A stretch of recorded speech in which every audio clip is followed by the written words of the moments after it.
Hello, welcome back to RetroBreak. In today's video I'm going to be telling you guys 5 tips and tricks that I've got for making a successful YouTube channel, as well as answering some questions at the end of the video. So I started my YouTube channel way back in 2007, and back then YouTube was a completely different place where basically anything went and no one really cared about the numbers, unlike they do today, myself included.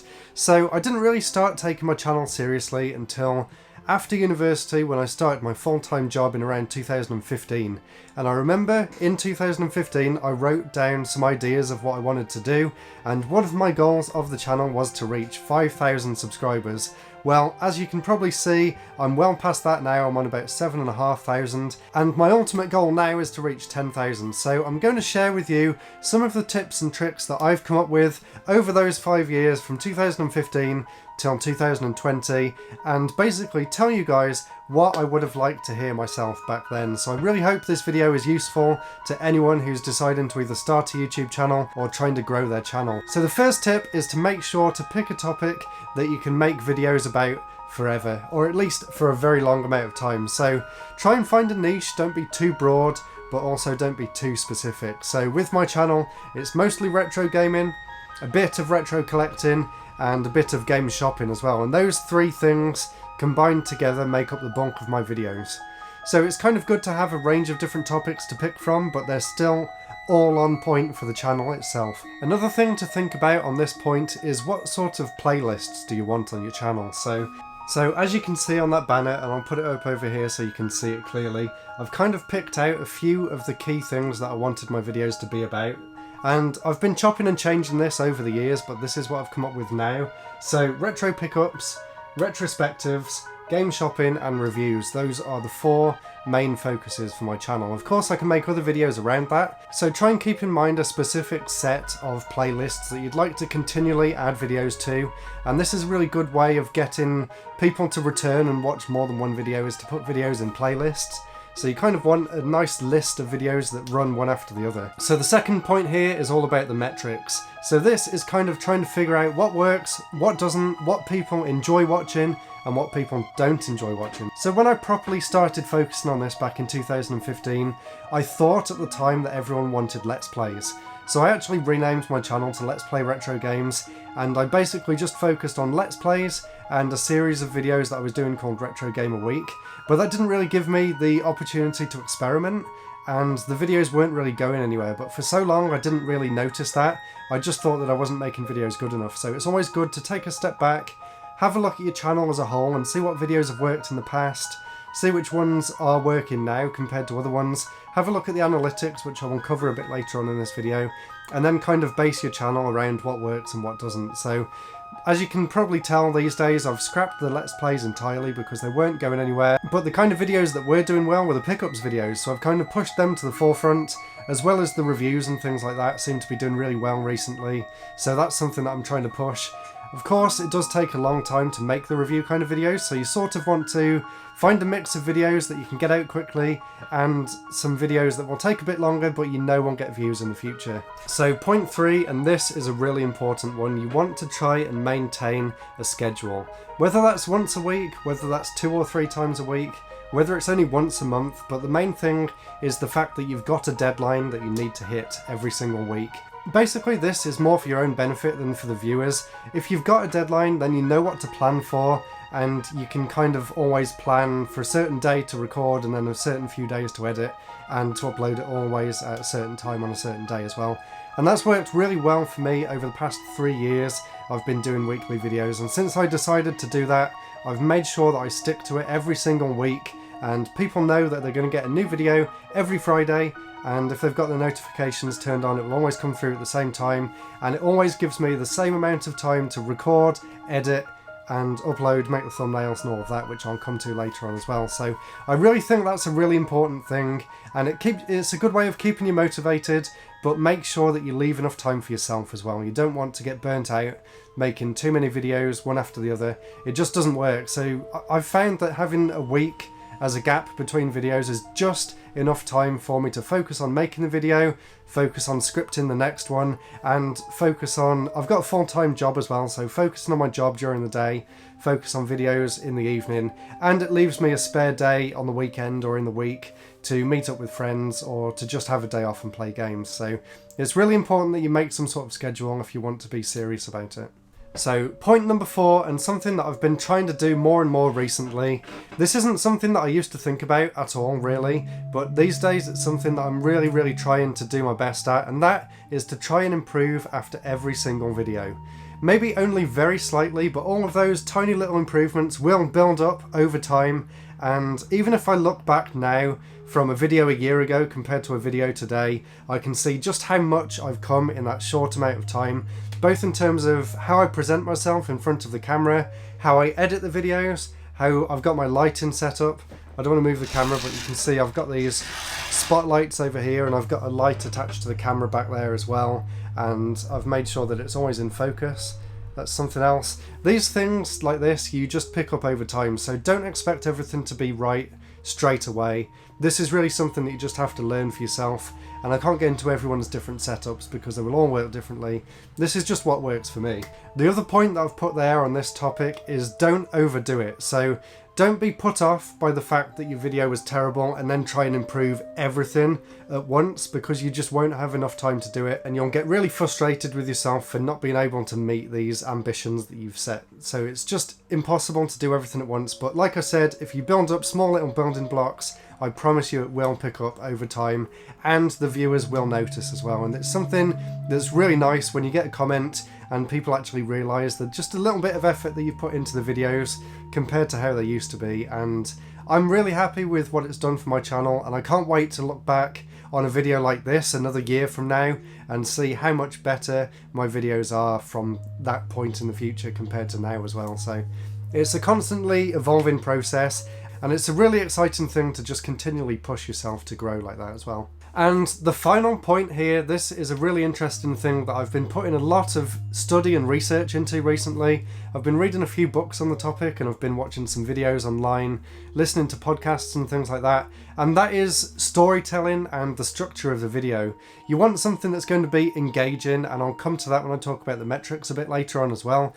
You don't want people to drop off straight away. You want people to take in what you're saying, and you want to kind of find a way of structuring your videos so that it really makes sense all the way through, and it's a really captivating story all the way through as well. So I've got a few things that I'd recommend. First up, it's not entirely related to videos, but there's a fantastic podcast called Game Design Zen, and I think it was episode 4 where he talks about storytelling techniques. So I've actually got the notes written down here. So basically what he was saying was every good story has this structure.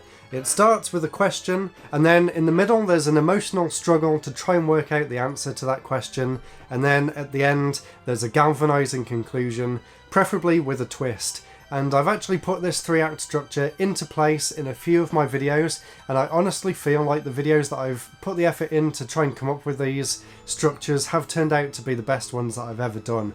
One for you to look at that really puts this structure into focus is my TobuTobu DX video that I did at the start of last year, I think. So basically, my question was, is it a good game and what's the best way of playing it? So I reviewed the game as normal, and then I made the emotional struggle of playing it on every single possible version of the Game Boy that I had to try and find out what the best version was. And then the conclusion with a twist at the end was the fact that the best way of playing it wasn't on the Game Boy at all, it was actually on the SNES with the SNES controller. But all of that gets covered in the video, but I think it's a really neat little set of 3 things for you to think about in each video that will give it a bit more of a grounding for a video, and it will make it a bit more interesting for the people watching. There's a load of other resources that I've really enjoyed looking into as well. Another one is Story Greenlight. It's a channel on YouTube, and he's got a fantastic set of story structures and things. I won't go into all of them now, but there's PDFs that you can print off and questionnaires to fill out, and it is definitely worth doing if you're serious about making videos and viewer engagement and things like that. So now I'm going to answer some of your guys' questions. I asked on Twitter the other day what you'd like me to answer, so let's get started with the first question here, which is all about SEO, which is search engine optimization. and also a bit about titles, whether you should go with clickbait or non-clickbait, and how to make an interesting title. So that's always really interesting, and it's something that I'm still trying to improve on in every video. What a lot of people are saying these days is to try and come up with the video title and thumbnail before you actually come up with an idea for the video itself, because YouTube very heavily focuses on clickable titles and clickable thumbnails. They're the two things that you really have to get right in order to get people to actually view your video in the first place, and then hopefully become a subscriber and a fan, and to carry on watching your videos in the future. So one of the things that someone told me to do, and it's something that has been helping, is every day write down 5 interesting titles that you think would do well on your channel, and then when you come to work on your plans for videos in the future, you can go back to that list, try and work out which ones you think would work and which ones wouldn't, and then sort of arrange it in order of popularity maybe, and then pick out the top 5 or so, and then you can plan to do those 5 videos throughout the months ahead or something like that. So that might be a good starting point. As for SEO, it's always good to try and have in the description the same words that are in the title, or words that you think people might search to be able to find a video with that title. So I'll put a few examples of what I've done here with the title and the description. And the last thing I want to mention about SEO is tags, which aren't really as much of a big deal as they used to be. They're basically more ways of the search engine picking up what the video is about, so I wouldn't worry too much about them. But there is something else kind of interesting that YouTube lets you do now, and that's put a hashtag in the description, and that will actually show up underneath the title, and you can actually click on that and find other videos that are also tagged with that as well. So I've been trying to use that more recently. I don't know whether it's actually working or not, but it's something interesting to look into. So the next question I've got is how to promote your videos on and off of YouTube. On YouTube, it's really difficult because they only really get promoted, like I said, based on the title and the thumbnail. So it's always good to try and make those as best as you can, so there's more chance of people finding it in the first place. Outside of YouTube, the only place that I really advertise my videos anymore is on Twitter, where I've built up quite a nice following over the years, so don't expect this to work straight away, but over time you'll build up a following, and then you can advertise your videos on there. And one thing that I think is really important is to make it very easy for people to actually watch the videos when they see the tweet. So always have a link to the video in the tweet itself, and then I like to always pin that tweet to the top of my profile. So if anyone ever clicks on my profile for whatever reason, they will always see the newest video at the top. And always make sure that your actual YouTube channel is available to click on in your bio on Twitter as well. That's always really important. Outside of Twitter, I know some people have managed to get success on things like Facebook and Reddit, but honestly, every single time I post on Facebook, my video just gets downvoted straight away and no one stays around to watch, and they just call it spam. So I'd avoid Facebook if I were you, unless you've got loads of friends on there. Then you could obviously put your videos on your own profile, but honestly Facebook isn't a great place for advertising.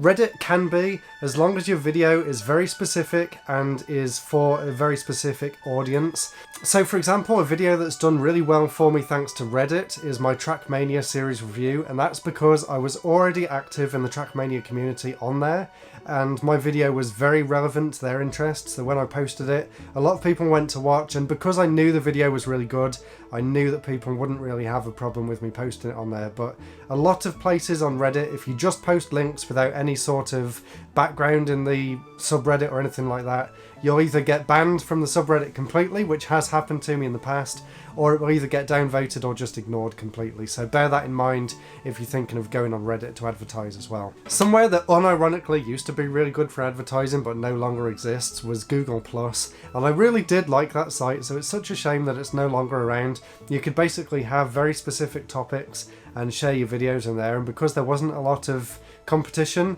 your videos would really stand out, and I honestly think it was a good place for that, but sadly no one else really thought so that's not really around anymore. So this next question is possibly the most interesting of the bunch, and it's one that I think is most important as well, especially for me. So obviously I'm hugely into retro gaming. I wouldn't be doing this if I wasn't, but there's certain topics that I enjoy more than others. The question is, do you follow your heart and your passion, or do you follow trends? How to mix up this effectively to ensure that you enjoy what you're doing, but also get the stats and the views that you know you want as well. So it's a really tough balancing act, and what I like to do, I like to look back at all the videos that have done well and then try and do more of that. But if they weren't videos that I enjoyed as much, I always try and space it out over a few months. So for example, videos that always do really well for me, and I base videos that do well on videos that have got 1,000 views or more after, say, half a year. So I always look at that list of videos. It always keeps changing, obviously, because more videos go into that list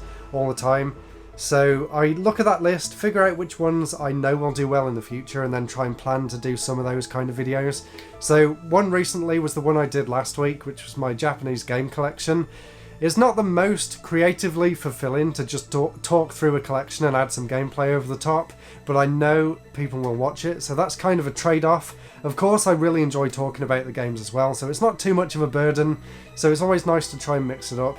And then there's kind of videos that I really love doing, but I know won't get many views, like the behind the scenes one that I did a few weeks ago. That only got like 300 views and it's pretty much dead now, but I really enjoyed making it. So it's a tough balancing act, and you have to make sure you make time for both, or else you will get burnt out if you don't do things you love as well as what you think will do well and help grow the channel. So hopefully that answered that question. So the next question I've got is what time to upload.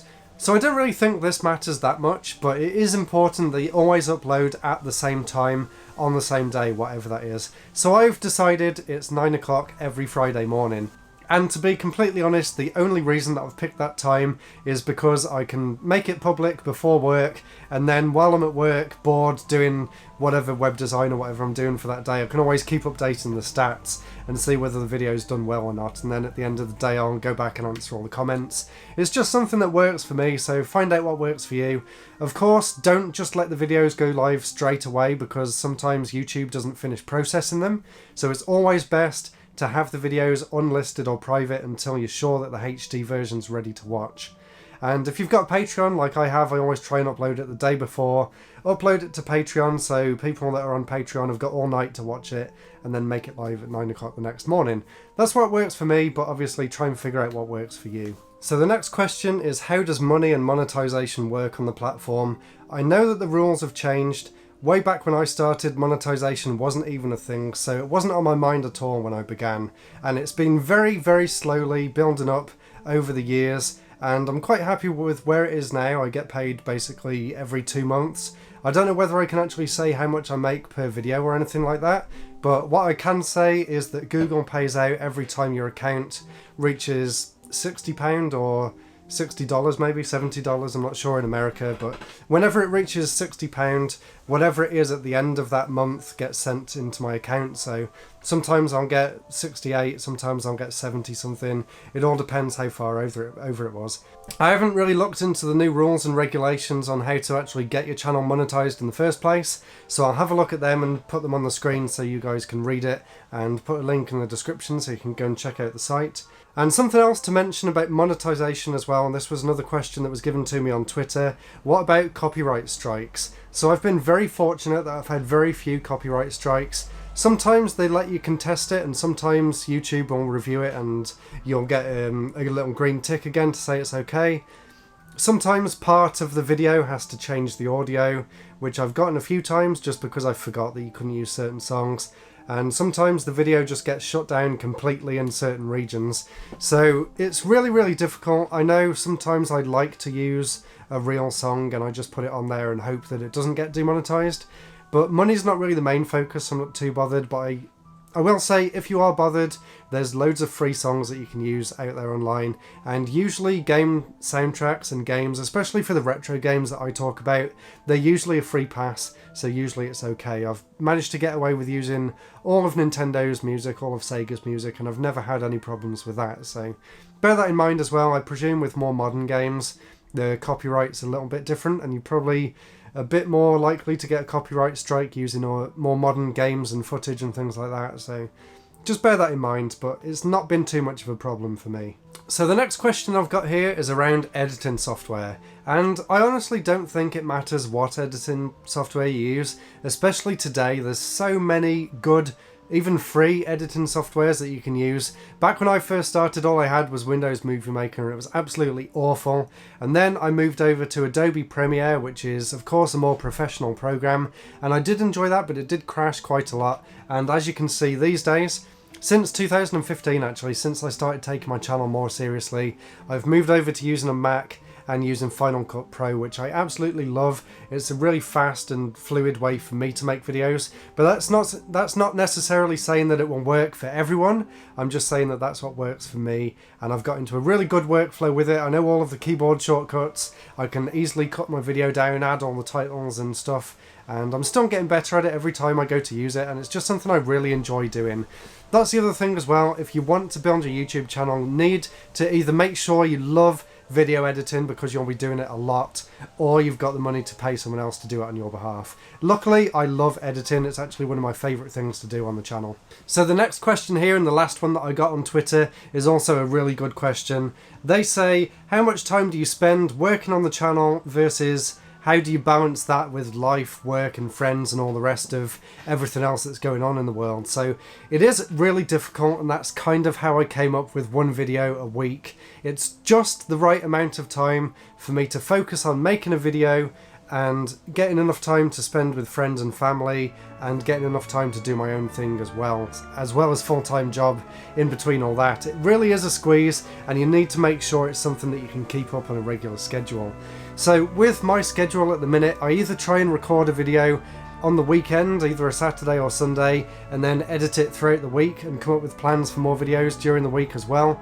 Or if I'm away for the weekend, I usually give myself Monday to relax, and then I'll record the video on Tuesday and then rush Wednesday and Thursday to get the video ready to go live on Friday. So that's my own schedule, and it works well enough for me. I do have to turn down people sometimes, like if they wanted to go out, but I haven't quite got things finished and I'm worried that I won't make it for Friday. You do have to kind of prioritise like that, but it's not too bad. I would say that if I moved to 2 videos a week, then I probably would struggle and I probably would burn out after a few months. So I really can't push myself any more than I'm doing now. So I've kind of found what works for me, but you need to find out what works for you.